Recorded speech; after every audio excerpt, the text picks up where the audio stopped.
How's it going, everybody? Brian Alvarez and Dave Meltzer here, Wrestling Observer Radio. It is March 22nd, 2018. Figure4online.com/WrestlingObserver.com.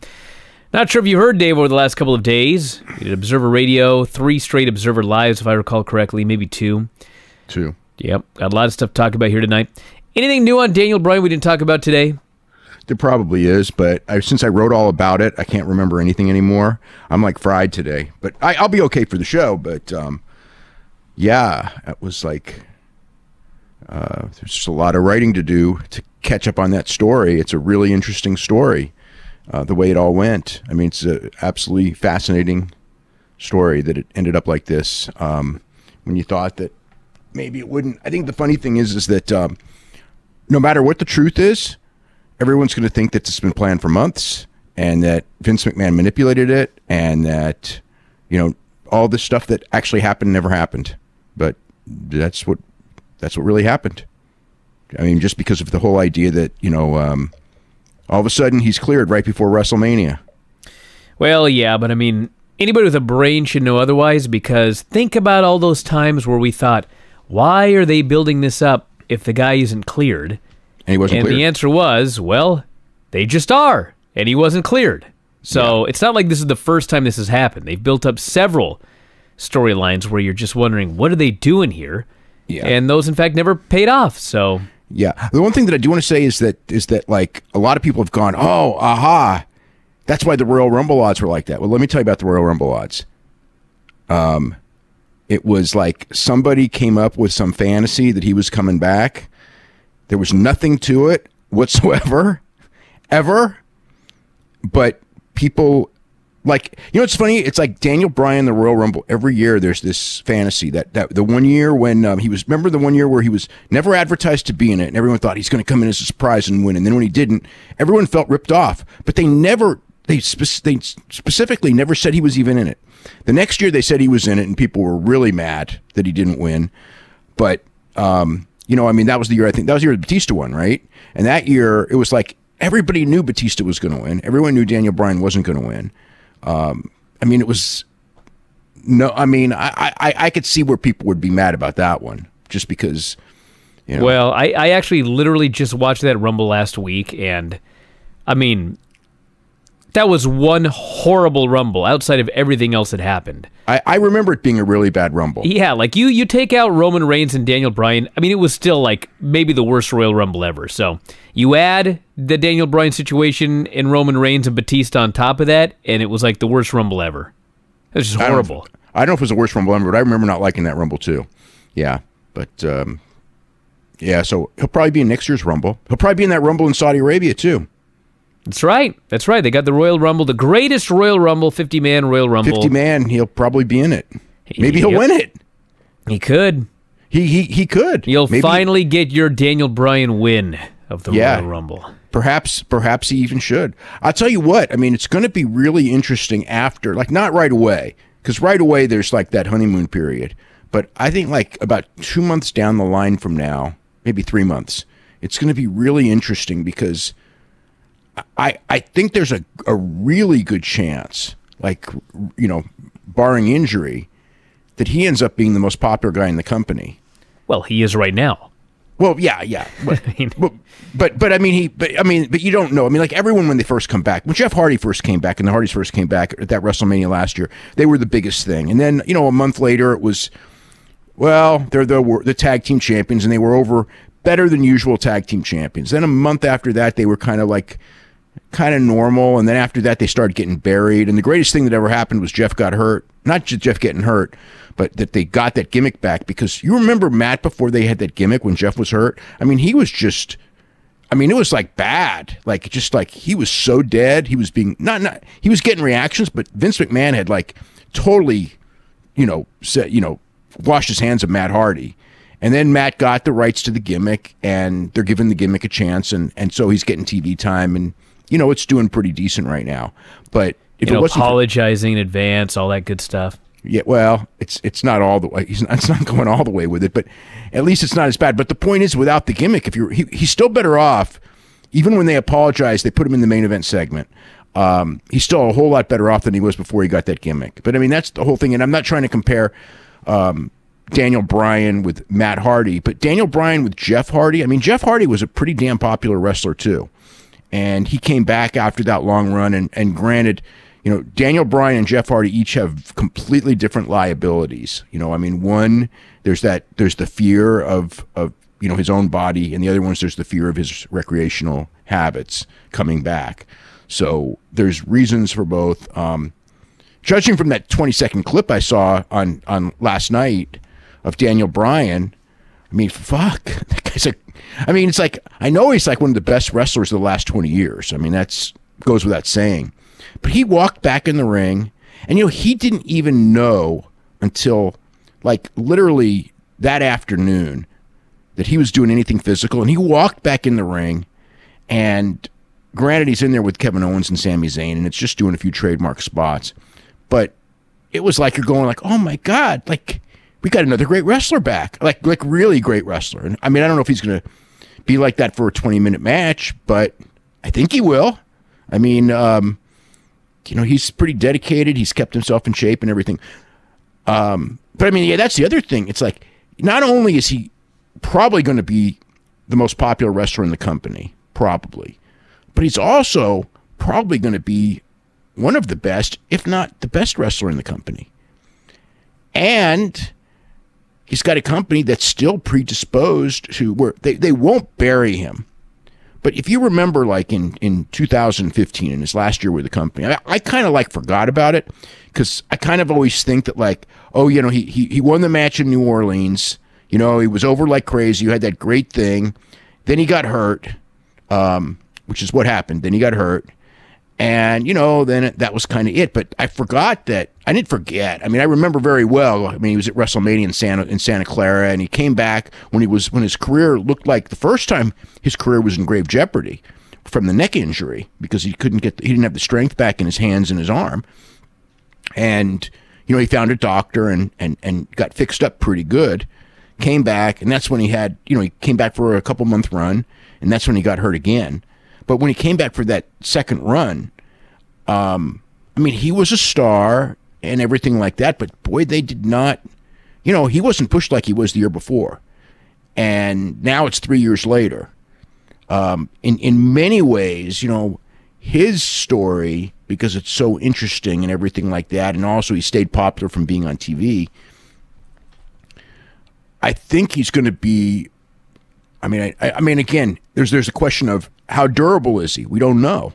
I mean, we don't know what's going to happen. There's so many things that we don't know, but still, like, are they going to go, he's one of our top guys at the level of John Cena and Roman Reigns? Or are they going to go, he's not cut out to be the top guy, or will he be a sort of top guy? For sure. Well, here's what I know. I was watching the thing last night, and he comes out and he does his promo, and I thought, this guy's so special.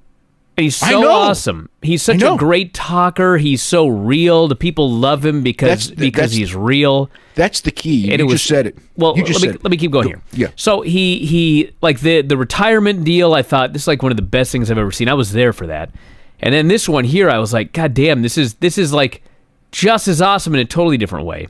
Yeah. But then today, like, I was doing the show with Filthy, and we're reviewing the show, and like, he's talking about the opening segment, and it really it hit me right then exactly what you just said. It's kind of like, this was so awesome, but I can't get, like, I'm super happy for the guy, but I remember what they did with this guy. And not only that, not only do I remember what they did with this guy when they should have done so much more, but Vince very well may be sitting there going, you know what? One shot to the head, this guy's done. So how much can we really invest in Daniel Bryan? And that right there, that more than anything else, I'm convinced that he's going to be like at least an upper mid-carder, but I am not confident right now that they are going to push him as a John Cena, Roman Reigns level star. And you know what? He could be a bigger star than either of them. Yeah. Because he can talk, and he's right now, he could be the biggest star in the entire industry. He could be. but to look from Vince McMahon's perspective, what you just said, you can. I mean, he was hurt a lot, from 2014 on, and he was younger then. Okay, he's had 3 years off, which is probably good for him, but he's also 36 years old now. He's got a major concussion issue. It's like how much you know what I mean. It's like he's how much can you build? How much can you trust to build around him until at least like he proves you wrong? I mean, like one of the things that's in the story is for him to he had to come up with like this incredible plan in a lot of ways to get himself back in. I mean, between going to Maroon and saying, look, you send me to the doctors that you trust the most. I mean, he was really confident that he was going to get cleared, and he did. I mean, he did from everybody, so that was cool. But the other thing is that like when he wrestles in every match, he's got to go to the back, to the trainer's room, right after the match, and he's got to take impact testing every single day. I think he got impact tested as his baseline right now, where before he's taken any bumps, where he hasn't done anything in the ring in 3 years, and this is his base level, where he's, his base level is probably really high. I mean, it's not like, the one thing with impact testing, it's known in the football world and it's known everywhere, is that what you do is you fake being dumber than you are. Because then, if you get a concussion and you're kind of foggy, perhaps because you fake being so dumb, if dumb is the right word, your number won't, your reaction and time and everything like that won't be so bad. So because of that, you're not going to be ruled off playing because that's just how you are. You're just right at your baseline. The problem with him is, I would say, he can't go in there with a low baseline, because if he went in there with a low baseline, think about this. If he went in there with a low baseline, they're going to look at that and go, oh my God, this is where you're starting with? We can't bring you back. So the point is that so he's got to do that after every match. He's got to do, there's another test, which I wrote about in the story, that he's got to do after every match. There's never going to be a guy, there's nobody in sports history that is ever going to go through the protocol that he's going through literally every night he has a match, to prove that, in fact, what he says, that he is ready, and what the doctor said. I think there was a doctor report that said that he is in as good a shape as basically you can say. But this is still a tough sport, and anyone can get hurt on any given night, and everyone in WWE gets hurt at one point or another. There's no exceptions. Even guys where we talk about, like, that are really good at not getting hurt, like Jericho, who always comes to my mind, because he really doesn't get hurt much when you consider, he does a lot in the ring, and he's in his 40s, and he's been doing it for years, although he's taken a lot of breaks too. But even he's gotten hurt. Even your safest workers, your smartest workers, everyone still gets hurt. And with him, we know that he's got weak points in his body. Like when we say this from Vince's perspective, Vince isn't wrong in being a little bit trepidatious. At the same time, I think that we got to see some matches and see exactly what he's at. And I think WrestleMania will be a somewhat. The thing with WrestleMania is that he's in there with Kevin Owens and Sami Zayn. Especially Sami Zayn's, really fantastic, and Kevin Owens is really good too. And so I'm sure they're going to have like an incredible match. But when we start seeing him in if we with a Shinsuke Nakamura, hopefully we get to see that match at some point, or Randy Orton or somebody like that, and they go like 20 minutes, we're going to get a real feel of Daniel Bryan 2018, and it's probably going to be really freaking great. And then what happens? Because I don't know if there's anyone in the world who I would go like, oh, he can completely outwork this guy. I mean, he's been at the level of the top guys for 15, 16 years, other than 3 years he was gone. And, you know, even though the standard of wrestling has certainly gotten higher, you know, I think that he, you know, a lot of the thing that I always remembered about Daniel Bryan in the Ring of Honor days is that, you know, he's like, who would I compare him to? Kenny Omega in a lot of ways. A lot of people won't like that comparison.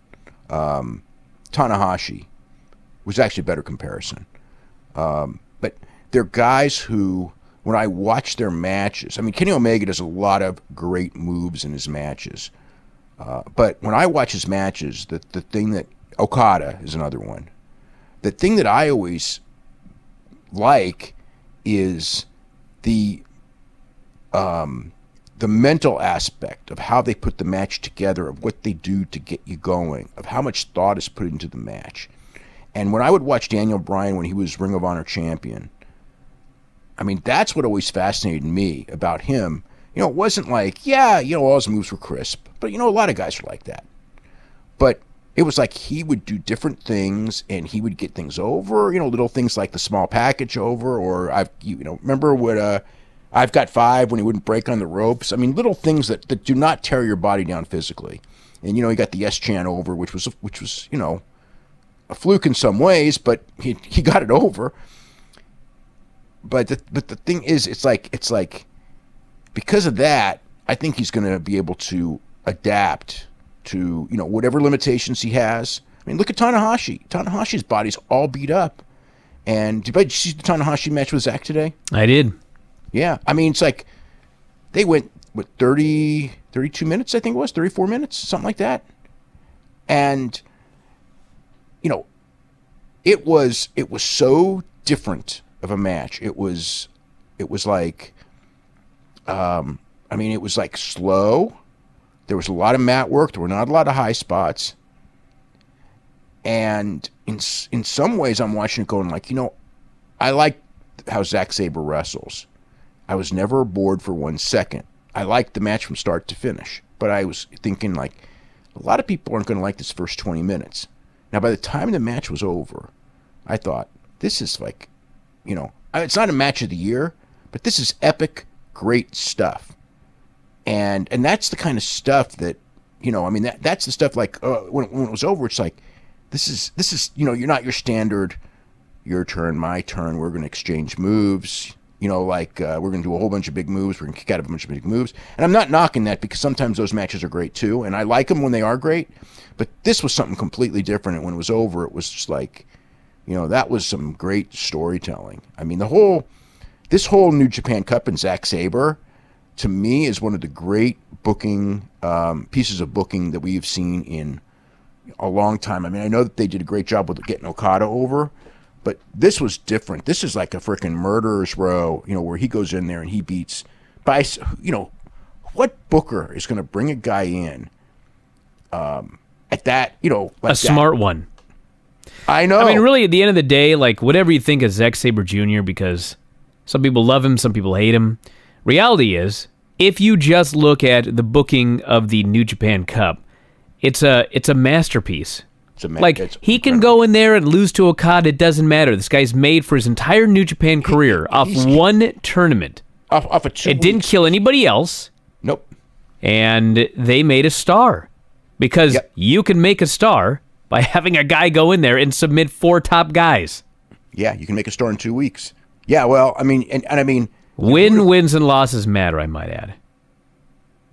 Yeah, but I mean, this is so strong. I mean, he went in there and, I mean, God, I mean, what was it? Naito, Ibushi, Sonata, and Tanahashi. Yeah. Submitted all 4. And he's a freaking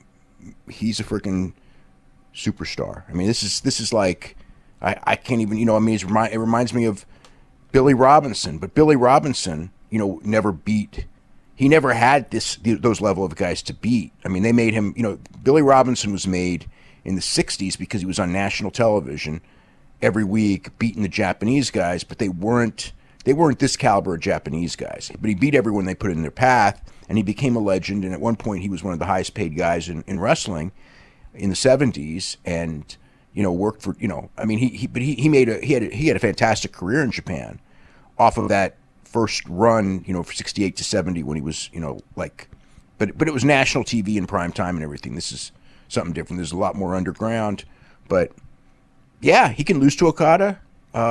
He may maybe he go all the way and have him beat Okada. I don't expect it, but I can't say I expect him to beat Tanahashi either. But it was probably, but I wouldn't say probably. It was the right move. I mean, because the other thing is that for that thing is the next Tanahashi Okada match really shouldn't be a match with an 11-day build. But whereas Zack, because of that incredible run he's on, an 11-day build is fine because he's got so much momentum right now from these wins. And when they get to Tanahashi Okada, which they will, and probably pretty soon, it's going to be just as big, even though Tanahashi lost to Zack Sabre, because Tanahashi's going to get a big win over somebody, whether it's Suzuki, probably not Suzuki, but although that would be the natural opponent, maybe Suzuki then, but whatever it is, however it's going to be, I have no doubt that match will be epic, even though Tanahashi lost today. So anyway, there's a lot of real. All right, anything else? Let's go to SmackDown, then we'll get to the rest of this stuff. Any other SmackDown thoughts?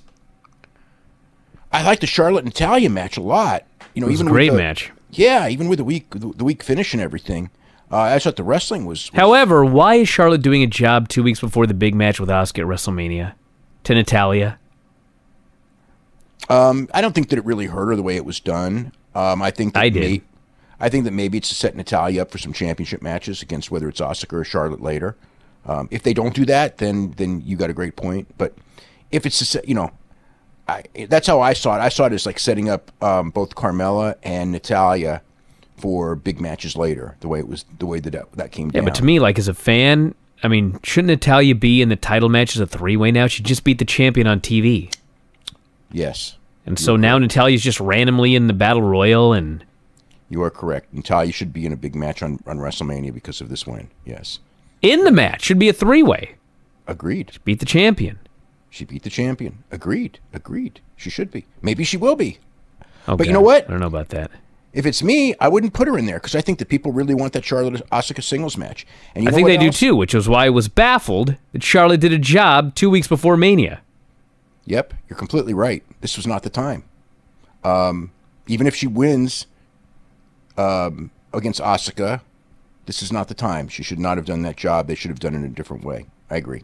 But we'll see how it all plays out. When I say we'll see how it all plays out, 90% of the time in WWE, we find out that, in fact, that means nothing. When we say to New Japan, it usually ends up being like, oh, yeah, it does make sense. So we'll see if this makes sense. Sometimes it does, but I agree. I don't think that Natalya should have won, but hell of a match. The tag team situation was done well. What else was there? That Nakamura-Rusev match was a fun little match. It was all right. It was good. They are still certainly... Boy, are they keeping that AJ Styles stuff quiet. Yeah, apparently he's good to go. But, I mean, he did commentary. He stood up. He never even got in the ring. I mean, whatever it is, I presume it's... they're just kind of figuring... Give this guy the time off till Mania and do the best they can. Yeah, well, you know what? I mean, the thing with him, it's like, and with Mania and everything, a lot of guys, if they have a real serious injury, and that's why I'm worried, that if they, because I've seen this happen before with a lot of guys when it comes to WrestleMania and in the Tokyo Dome or something like that, you go in there with this mentality that I'm just not going to miss the show, and if I need surgery, I'll get it after the show. And I'm going to go out there during the show, and of course it's AJ Styles, who's going to, and they go in there, and he's probably going to tear the house down with Nakamura because they both really want this match, and we've already seen them wrestle once, and it was a freaking incredible match. And as much as Nakamura is hit and miss these days, this is not a night he's going to be miss. You know what I mean? If it, I think that he's going to consider this the biggest match of his career. I think AJ is going to consider this match the biggest match of his career. I don't know if it's going to be the best, but I think that they're going to go in there with the mentality that it's going to be the best. So But then after, I don't know. I mean, it's maybe it's just something. Maybe it's something. I just don't know. It's just weird to me that everyone's just so quiet and no one's saying it's just something minor. So I don't know what that means. They're just. I don't even know. I mean, I presume it's a knee injury, but I don't even know that. I mean, only because that's what they set up at the Garden was a knee injury, and I think he did an interview somewhere where he said, I think his words were something to the effect of, and I didn't hear the interview, so I could be wrong, but it's like even on one leg, whatever, type of thing, I'm gonna tear the house down with Nakamura or something like that. So I don't know exactly what he said, but he said he was going to do the match. I know that they certainly were going like he would. Obviously, yeah, what they did there in the ring, I mean, that spot would have been normally AJ jumping in the ring to save Nakamura, and he did not move. Any other New Japan Cup thoughts? Let me see. Yeah, I mean, we already talked about the main event. I loved that match. Loved every Zack Sabre match. Thought that not only did he win the matches, but every match was great. I don't know. I think my favorite of the four was Ibushi, but I really loved the Sonata match. I actually like the Sonata match more than today's match. The Naito match. Maybe the Naito match was my favorite now that I think about it. The Naito match was freaking awesome. But they were all great. On the card, there's a match with Shota Umino and Tetsuhiro Yagi, which is the opener. That match was so freaking good. It's like that was really good. The Lance Archer and Davey Boy Smith match with Toru Yano and Tomohiro Ishii was real good. Which is, well, it is Ishii. But I thought that Smith and Smith, it was one of those nights where, Smith wrestled Yano, and it wasn't that good. But in this match, it was pretty good. So they did some angles at the show where Archer and Smith are going to be going after Sonata and Evil for the tag team titles whenever Evil's back from his injury. Hiroki Goto and Juice Robinson are going to be wrestling for the Never title because they did a tag match where Juice pinned Goto and Yoshihashi against Finlay and Juice. Juice pinned him clean out of nowhere, basically. And what was really, I didn't think much of a match at all. I mean, it was just like nothing happened in the match, really. Not a lot of heat. And then all of a sudden, Juice Robinson just hits the Pulp Friction, and it's over. Then we had the Naito, Sonata, Bushi, and Hiromu Takahashi against Suzuki Iizuka, Kanemaru, and Desperado, which is what I figured. A lot of stuff with Kanemaru and Desperado against Bushi and Hiromu, and they're going to do a three-way. That'll be on April 1st. Kanemaru and Desperado against Bushi and Hiromu, Takahashi, and also Sho and Yo for the junior tag team titles. So that's a rematch from the last big show, the anniversary show. They certainly were doing a lot with Naito and Suzuki against each other. I think that they look like they're going in that direction. I thought they were going to announce Goto and Juice Robinson for Sumo Hall on April 1st, which they haven't done, but maybe they'll do that in a couple days. Okada and Chucky T against, Kota Ibushi, Chase Owens was, a good match. That was normal stuff. I think that was most of the angle-related stuff. So they finally, a couple days before the show, got a show for Sunday. That's right. We finally got a lineup. No Rey Mysterio. He is off the show, and instead... But real quick on Rey. Rey is going to Birmingham this week to get checked out. So I would say, we talked about Rey doing his negotiations with WWE.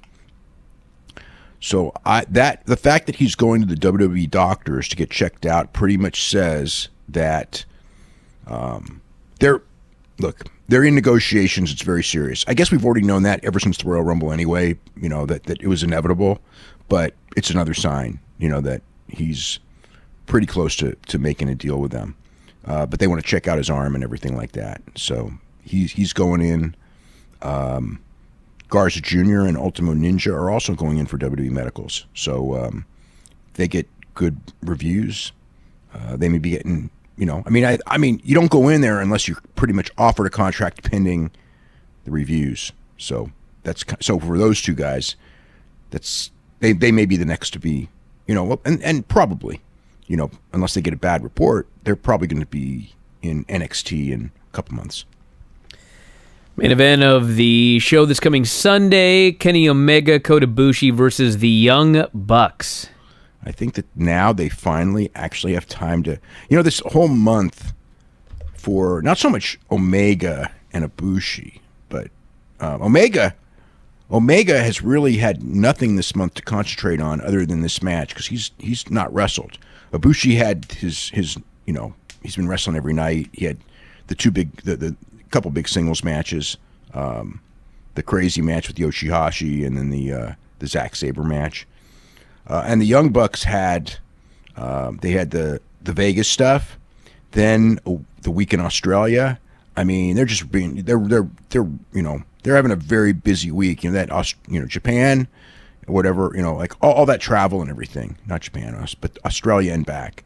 So really, until they probably just got home, I'm guessing, they haven't really had a chance to focus on this match. But now it's like this match is like really in the headlights, and this is, to these four guys, this is like a giant match. I mean, it's something that they've wanted to do for, I don't even know how many years. Probably like 9 years, and I'm pretty sure it's never been done before. I know the Young Bucks have wrestled Kenny Omega years ago, but not in a long time, not in many years. And I don't think they've never wrestled the Golden Lovers. And I think this is, this has a chance to be one of the real great matches of the year. So we got Jay White, Hangman Page for the IWGP US title. Yeah, so I feel really sorry for those two guys because they're going to be second from the top. They're going to be following Naito. They're going to be following Suzuki, who's going to be over like crazy. I just think that, Naito's obviously going to be over like crazy. Okada's obviously going to be over like crazy. Suzuki's going to be over like crazy. They're following Tanahashi. They're following Will Ospreay and Jushin Liger. I mean, it's just, they got to follow all those guys. And by the time that they're out there, it's going to be probably, close to 3 hours into the show, two and a half to 3 hours into the show. And they're in that position where they're going to probably have to go out there for about a 20-minute singles match to really have a great match. And everyone's going to be sitting there going like, we've been here for hours, and we want to see the Young Bucks and the Golden Lovers.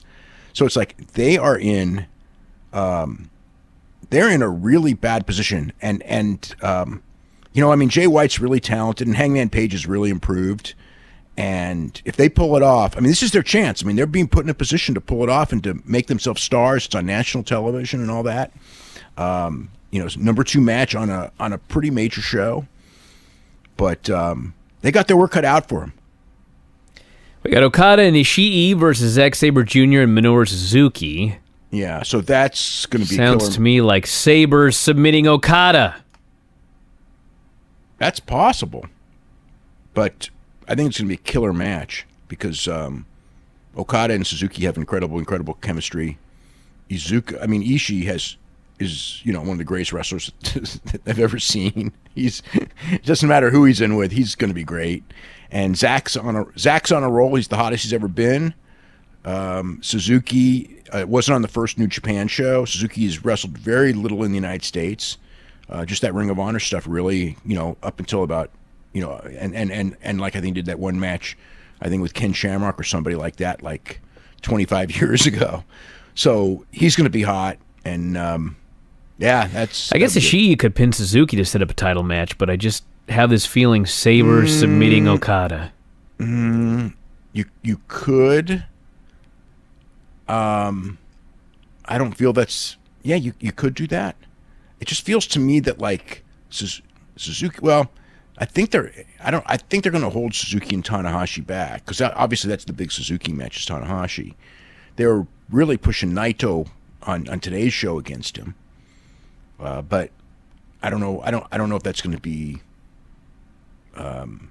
See, I think that's a weird one to put on Sumo Hall, but they do need a lot more stuff on Sumo Hall. It's it's because right now they haven't announced much for it, and those so. They could do Suzuki and Ishii, but I mean, it's possible. Set that up there. We got Liger and Will Ospreay. Yeah, that'd be good. I mean, look, it's Will Ospreay, and the thing is, it's like Will Ospreay's always going to be good anyway, but you got to remember that Will Ospreay. It's like all those guys in that New Japan Cup last year. They all had, like Marty Scurll and everybody. It was like, Ricochet, whatever. All those guys, the guys that they love to work with are Jushin Liger and Rey Mysterio. Because to them, that's their heroes. That's the legends. And he's doing a singles match with Liger. Liger's always going to be good anyway. At a certain level. I mean, he's 53 years old. So it's 53 years old. So... there's certainly limitations. He is at the tail end of his career, but I think this may be his last super singles match of his career. We got Tanahashi, Kushida, Taguchi, and Dragon Lee versus Naito, Sanada, Bushi, and Takahashi. Yeah, so that's in and out. Everyone does their little thing, fast paced, and Dragon Lee and Takahashi just insane, and Kushida and Takahashi just insane, and we got Tanahashi and Naito. They can, this is really the first big thing for Tanahashi getting back at Naito since, what was I say? Well, the big things with Suzuki, but still, it's still Tanahashi and Naito against each other, and they haven't been doing that in a long time. Cody and Marty Scurll versus Tama Tonga and Tonga Loa. Interesting match. Battle of the Bullet Club members. Not a match that I expected to see, but I think there'll be a lot of shenanigans there and stuff. I think for Tama Tonga and Tonga Loa, it's a pretty darn big match, though.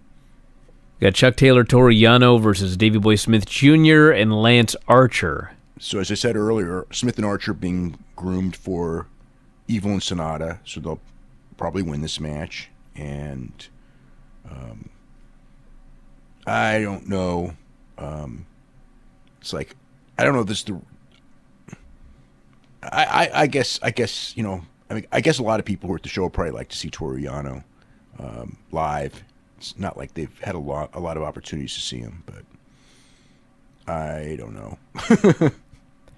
Got Juice Robinson, David Finlay versus Goto and Geto.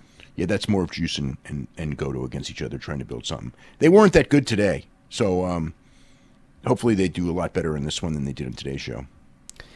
And Rocky Romero, Sho and Yo versus Christopher Daniels, Frankie Kazarian, and Scorpio Sky. Yeah, I actually think this match is going to be really freaking great. Christopher Daniels is very, very smart when it comes to being in the ring, and Scorpio Sky is now working for New Japan. He's a trainer at their dojo, but this is his first real chance, and he's going to be really motivated. And Sho and Yo are always fun. They're always going to work hard. Rocky Romero's a really good worker. So, that sounds like a very fun opener. It's a good show. You going? Oh, yeah. Okay, good. I will be there. I'll be there Sunday. I'm not going to be there for the entire weekend, but... Yeah, I'm going to be there Friday, Saturday, and Sunday. I'm really looking forward to PWG on Friday. I have high expectations for Will Ospreay and Adam Brooks, and Zack Sabre Jr. is wrestling Matt Riddle, which is going to be phenomenal. And Keith Lee is wrestling Chuck Taylor for the championship, and there's Flamita and Bandito against Zachary Wentz and Desmond Xavier. And I just got a feeling that match is going to be insane. And then there's guys, Douglas James, who I've seen wrestle many times, is getting his first shot in PWG. So it's like that's just giant for him. And he's in a four-way. And Joey Janela and Ray Horace, who are probably going to kill each other. Yeah, I think it's a hell of a show. Friday's a hell of a show too. Yeah, it's a big weekend in LA, that's for sure. A lot of people are going. There's a Saturday show that a lot of people are going to. Maybe I'll end up there. I mean, there's a Saturday New Japan show in the afternoon, but that's like a 3-match show, which is it's more of like a meet and greet thing. I don't even know what the matches are, but I'll probably be there in the afternoon. And then this Saturday night, there's a AWS anniversary show, and there's a couple of big names on that one. I know most of the people who I know are going to it. So, yeah, big weekend coming up. So, another... Man, I don't know. Every week, I think it's going to be an easy week for me, and it's never an easy week for me. Tell us about this Charlie Ebersol Football League. Oh, my God. I was shocked. It's like, what a double cross. I mean, it's like he's basically doing everything Vince McMahon said he was going to do. He got a deal with CBS. I mean, and he's starting a year before Vince. I mean, it's like, wow.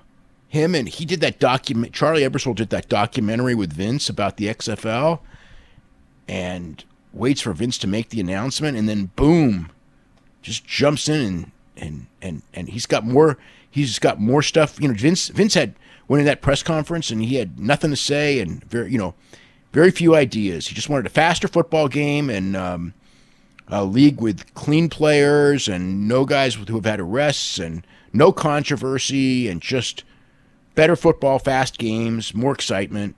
I don't know how I'm going to do it. Basically, everything I did the first time, I'm going to do the opposite of this time because the first time didn't work. And then Charlie Ebersol comes in and he's starting a year earlier with frickin'... So his deal, they're going to be on CBS Sportsnet, which is not strong at all. But they're going to have 2 games on CBS. They're going to be opening night's going to be CBS, and the championship game is going to be at CBS. Now, that is not enough, but it's still CBS. That tells you CBS is out of the running for Vince. And he's got Peter Thiel as a backer, and Peter Thiel, is far, far, far richer than Vince. Different, I don't want to say different stratosphere because Vince is freaking rich, but Peter Thiel's richer than Vince as the backer, and they're going to go in there and they're going to get that they're going to be getting all those players because they're coming a year earlier at the level that Vince was looking for. So it's just like, and they'll probably sign him to multi-year contracts knowing that Vince is going to be after him. So this is a huge setback for Vince McMahon. He got outmaneuvered big time. So, I mean, I don't know how it's going to end up. I mean, I think it's still, my feeling on this league is, and again, the same part of the season too. I mean, he's looking at the same start dates, the same end dates, the same 10 weeks, Saturday night, Saturdays and Sundays, whatever. I mean, he's looking at everything Vince was going to do. The odds are still against both of them, against either of them succeeding. They're still going, I don't know if there's a market right now for a secondary pro football league. You've got the NFL, which is giant. You've got college football, which is a freaking tradition in the country. And once, their mentality is there's like 100 million people watching the Super Bowl, and then there's no more football. The thing is that it climaxes and it ends, and when the NFL season's over, people are tired of football. It's like it peaks, and then it's over, and then you rebuild your interest. And then you get excited in September because you haven't had football in a whole bunch of months. You don't really want football in February after the Super Bowl. It's like the whole NFL season starts in September and builds and builds and builds and builds and builds. And you have the playoffs, and then you have the big game, then it's over. Then it's done. You don't want to now there's football next week. It's like it just doesn't work that way. And I don't think they understand that psychology. So they're both battling. The only thing is that the media's changing, and if they can get big rights fees, that's always the game. But I think you may have to prove your product before you're going to get those big rights fees. Maybe not. We'll see. But for Vince, I mean, it's one thing to be number 2. But number 3, that I don't see. Number 3, I don't see. I don't see that at all. That's. I don't care if you're Vince McMahon. I don't care if you have genius creative ideas. Being number 3 is on a national basis. That is a very bad position to be in. All right, let's jump into the mailbag here. Mailbag at WrestlingObserver.com. Lots of Daniel Bryan questions. This person says, good. Has Bryan already signed a new contract now that he's been cleared? No. Well, it is highly unlikely. What is stopping him from leaving in September if he is unhappy with how they treat him or book him in the next 5 months? Well, if he's really unhappy, he can. Yeah, there's nothing stopping him from leaving. I don't expect that he's going to, but if he's really unhappy, look, it's not the end of the world for him to go on the other side. I don't know. I mean, I know guys on both sides of the fence, and I'm going to say it so, and people are going to get mad about this one, but okay, nobody in WWE really wants to leave because it's stable. It's really good money in most cases. In almost every case, it's good money. In a lot of cases, it's great money. But they're not as happy as the top guys on the outside. And a few of them know that and are kind of like, I don't want to say they're envious of Cody Rhodes. There's a lot of them that are. And the Young Bucks and all that, for being able to do your own schedule, have your kids' birthdays off, have your anniversaries off, but there's only certain spots that make that kind of money. But the point is that those guys on the other side are actually significantly happier. But there's maybe some jealousy. I don't even think there is jealousy about the money. I never really hear, it's like, again, I'm not talking necessarily Young Bucks. I haven't had these discussions with them. I have had them with other people. And, it comes like, I'm making good money. I'm having the time of my life. Why would I want to go there? Yeah, I can make more money, maybe, and maybe less money. So, the thing is like, there may be something, nobody wants to leave there. It's the pinnacle. But, I don't know. He's not that motivated by money.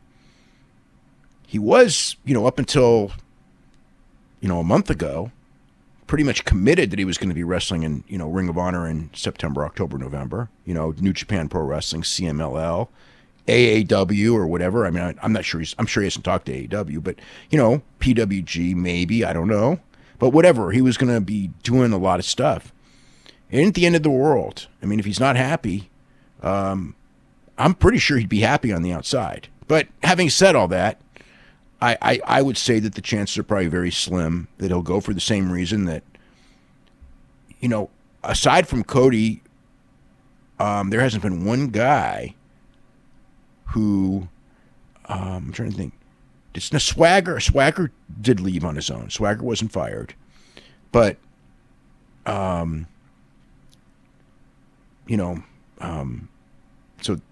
Swagger hasn't set the world on fire on the outside either.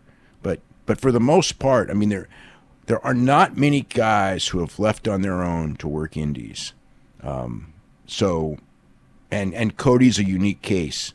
Number one, he wasn't doing crapola in WWE, and number two, he had a lot of confidence in his ability, and he had a certain upbringing, and he had a father who, had passed away, but I think he thought, he's very influenced. His father's his hero, and I mean, it's. I think people can understand that, but he's very influenced by what he thinks his father would do in the same situation. And his father, if he felt he wasn't getting a fair shake for a promoter, was one of those cowboys from that era, like most of the top guys who were really good and could draw, and they would just go, see ya. I got plenty of places to go. So it's unique. But anyway, the short answer to the question is, don't expect him to go anywhere, but is it 100% that he won't? No, not 100%. This person here says, does Dave know if Strong Style Evolved is going to air on the Fight Network in Canada? Will this air on New Japan World in Canada? I don't know the answers to that. As far as I know, I thought that it was going to air on New Japan World everywhere but the United States, but I don't know. Canada may be the exception. But even if you can't see it live on New Japan World, you can see it on video on demand on New Japan World right after, which is only a couple hours later anyway. This person here says, does Dave know if Bryan Danielson will continue with the hyperbaric chamber therapy sessions? Will his recovery decline if he does not continue with these sessions? I don't know the answer to that question. I don't know. This person here says, I was watching Big Time Wrestling from 1975. Which group is that? Post-match, Lord Layton beat back the Sheik. Oh, so that's probably the Sheik stuff from Detroit. Given his stature, this surprised me since Layton was in his 50s. Was Layton active at all during that period? In the 70s? Lord Layton was a TV announcer he worked with the Sheik a lot. And he worked all the time. And he was a big star. He was a big protected babyface who was super popular. No, that's not unusual. The Sheik and Lord Layton worked a lot of main events in Detroit and Toronto. And Sheik and Lord Layton drew big crowds in both places. This person here says, any chance that Braun Strowman's secret partner is Samoa Joe? How close is Joe to returning? My impression is Joe's ready. So right now, the plan is for Joe to be working with Roman Reigns this summer. Of course, that's probably going to change 16 times between now and the summer. But that's the plan right now. So I think, I don't know if that's the right way to introduce him, but I don't know that it's not going to happen. I mean, it would be a big pop. I mean, the worst thing you could do is, for Braun Strowman, you either need a complete comedy like James Ellsworth, which would actually work out, or, you need someone who's going to team with him and win the titles, but I guess they could always win the titles and lose them a week later and, split up as a team, and that gives Braun Strowman, somebody who's really credible and good to work with as well. So yeah, it's possible, but I don't know. This person here says, any word on the date or month of this year's WWE draft? I don't know, but I certainly had the impression it was coming, in April. Probably like a week or two after Mania. Wasn't that the case last year? It was April. They did it mid-April. They did it. They had the Monday and Tuesday after WrestleMania, and then it was wasn't it the very next week. So I'm going to guess it's I've been hearing people talk about the draft, so I figure we're within the next month. This person says, please ask Dave with regards to WWE stock, what happened in March 2014 to May 2014 for the stock to drop from $30 to $11, and what happened in October 2017 to make it rise to the highest it's ever been, $38.22. Okay, the first one was because it went way up because everybody was expecting this huge American television rights deal. And then Vince had promised that they would get at least double what they were getting. And they were sending out stuff like, look at our ratings, look at NASCAR ratings. And NASCAR's getting 800 million. And we're getting, I think they were getting at the time, maybe, I don't remember, 90 million, something like that, 100 million. Something like I don't remember the numbers anymore, but those numbers aren't far off. So people are going like, man, they're going to get, they'll get at least, they may not get 800 million, but they can get like 300 million, and oh my God, and people are talking 400 million, and the stock went up to like 20 or whatever, and then they got, what ended up being a deal which I think averaged out. I think this year was like 160, but I think it averaged out for, at around 140, 140. And everybody was really disappointed and down. And it was, it was a real bad situation. Right now, the exact same thing's happening. Those negotiations are going on. They're about to announce a deal very soon, and people are thinking 400 million. But a lot of people are also thinking 250 million. But the thing is that every indication that the reason that last one didn't happen the way they expected is because there was no interest in WWE significantly from anybody except for USA. So USA didn't have to bid against anyone, and USA offered them what was considered like an economic, like what USA felt it was worth. And WWE, didn't have a lot of leverage. They still got more money than before, but nowhere close to what they expected. This time, we know that Fox is interested. We know that USA is interested. So we got two guys bidding for it that we know of. There may even be other people, digital services, whatever. So the price is going to go up. We already know that Fox is willing to go to $250 or so, $225 to $250 for UFC. And the rumor is that Fox is more interested in WWE than UFC. I don't know if that's true, but that's certainly the rumor going around. But the point is that I think a lot of people figure that the numbers that are being projected, not the 400 million, because that sounds awfully high, but the 240s and the 250s, they're not unreasonable numbers. So the price probably won't drop, and collapse after this deal like it did the first time when it ended up where Wall Street was very disappointed with the big number. This person here says, with talk of Raw going to Fox, if WWE signs with them, theoretically you say Raw should do over 4 million viewers. With the ad rates WWE does in its demos. More. I think they should do even more than that. He wants to know what's a good number and what would be a bad number for an over-the-air Fox broadcast network. I don't really have a good answer for that. I could probably ask around. But I'm thinking, I think their expectations are not super high. I think they'd be happy with 4 million.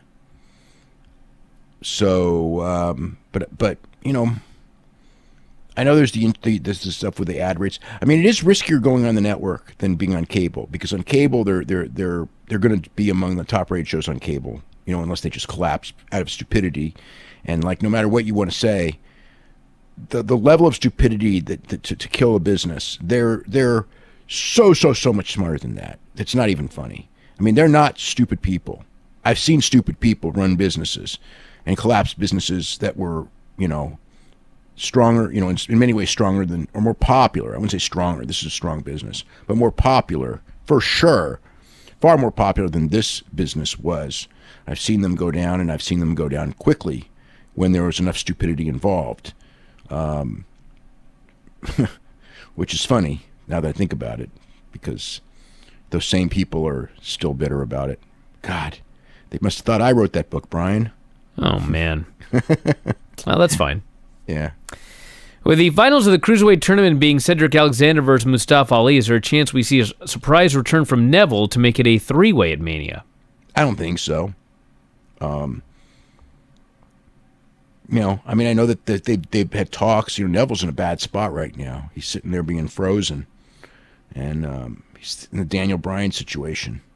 And in his case, it's something completely different. Now, Neville is a guy. Okay, so Neville is a guy who was like Cody. He absolutely did want to leave and go to New Japan Pro Wrestling, but they won't let him. And it's a real bad situation for him. So, I mean, the smart thing for him is to come back. So maybe he'll come back. I hesitate to ask this question because we ask it annually, but we got a lot of new subscribers. So, what success would have? Actually, you know what? With the way the network is scheduled, or the way the network is now as compared to pay-per-view, this might be a valid question today, unlike a few years ago. What would WWE see in terms of success if they aired WrestleMania on a broadcast channel? Yeah, like that's more the Super Bowl. This is a more viable. Far more viable now than it was 5 years ago. Oh yeah, 5 years ago. Yeah. I mean, because of the network, it's like they're not. It would hurt the network because that big. They're not selling a lot of network subscriptions for WrestleMania because they give it away free, which is another added thing on top of it. Yeah, but if they didn't give it away for free and they actually sold it at full price every year, then that's one thing. But still. Yeah, but the thing is that if you take away WrestleMania from the network, that the only period they grow is out the window. So I think that WrestleMania is the most valuable thing that network has. Now, could a television station offer for that one day the amount of money that they would lose by the loss of that network period? And my thought is the answer to that is no. I don't think that anyone would offer them anywhere close to the amount of money for one night of broadcasting that they need for the network, let alone that number is tiny compared to what they used to make from WrestleMania off of pay-per-view. So even though TV rights are up, and that's a more logical question now than it's ever been, especially with the new TV deal, it's still very much not in their best interest to do it. No one's going to be offering the amount of money that they need for that to basically do a year where the network, because the network will just drop. I mean, it won't it's like even stay the same as the year before. It will drop if WrestleMania's not on the network, and drop somewhat significantly. All right, everybody. On that note, we're going to wrap it up for today. The New Observer's up on the front page. Everything you want to know about the Daniel Bryan situation in print. If you want everything in audio form, the last several days of Observer Live and this show is up there. But check out the New Observer. Back issue's up as well. We'll have more shows coming up over the next couple of days. Lots of stuff, so check it out. And that is it. We will talk to you again after a while.